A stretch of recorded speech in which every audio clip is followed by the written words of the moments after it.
Puffy the tiny cloud. High above the bright magical sky, beyond the golden sunshine and soft floating rainbows, lived a tiny fluffy cloud named Puffy. Now Puffy was not a big storm cloud. He wasn't loud. He couldn't make giant thunder sounds like the other clouds. In fact, Puffy was the smallest cloud in the whole sky. Every morning, Puffy watched the giant clouds proudly create huge storms. Boom! They made loud thunder. Bright lightning flashed across the sky. Heavy rain poured down over forests, rivers, and gardens.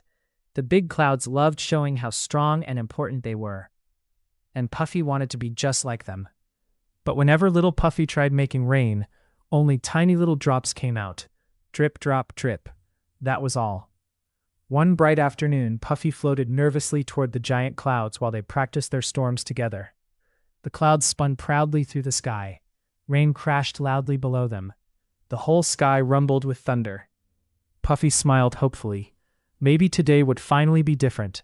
Maybe today he could make a giant storm too. So Puffy puffed up his tiny fluffy cheeks. He squeezed his eyes tightly shut and tried with all his might. For one tiny second, nothing happened. Then suddenly, drip, drop, drip. 3 tiny little raindrops floated gently from the sky. The giant clouds stared silently. Then they burst into loud laughter. "That's not real rain. You're too tiny. How could tiny drops ever help anyone?" Poor Puffy felt his fluffy cheeks turn pink with embarrassment. His tiny little heart felt heavy and sad. Without saying anything, he quietly floated away across the evening sky.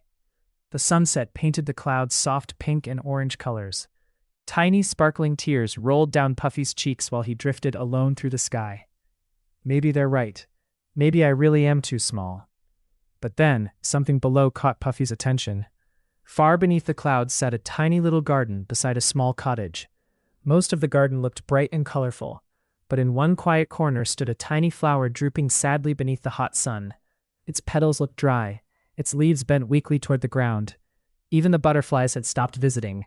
The little flower whispered softly, "I'm so thirsty." Puffy stopped floating. His sparkling eyes widened sadly. The poor little flower looked lonely, very lonely. Puffy looked nervously at his tiny raindrops. What if my rain isn't enough? For a moment, he almost floated away. But then he looked at the flower one more time, and suddenly Puffy understood something important. Maybe he didn't need giant storms to help someone. Maybe tiny drops could matter too. So Puffy floated gently above the thirsty flower. He took the deepest breath he could. His tiny fluffy cheeks puffed up, and he tried again with all his strength. Tiny sparkling raindrops slowly began falling from the sky. Drip, drop, drip. The flower moved slightly. Puffy blinked in surprise. So he kept trying. More tiny raindrops fell softly onto the dry soil below. Drip, drop, drip. Slowly, very slowly, the tiny flower lifted its head toward the sky. Its colorful petals bloomed beautifully in the warm sunlight. Butterflies returned, dancing happily through the air. Tiny bees buzzed around the flowers once again. The whole garden became bright, colorful, and alive. High above the sky, the giant clouds quietly watched everything. And for the very first time, they stopped laughing, because Puffy's tiny raindrops had helped after all. Slowly, Puffy smiled proudly, and suddenly, golden sunlight burst through the clouds. A giant rainbow stretched beautifully across the magical sky. Puffy floated happily beside the glowing rainbow, while warm wind danced gently around him. Because finally, little Puffy understood something magical. Even the tiniest act of kindness can make a very big difference. Moral: no act of kindness is ever too small.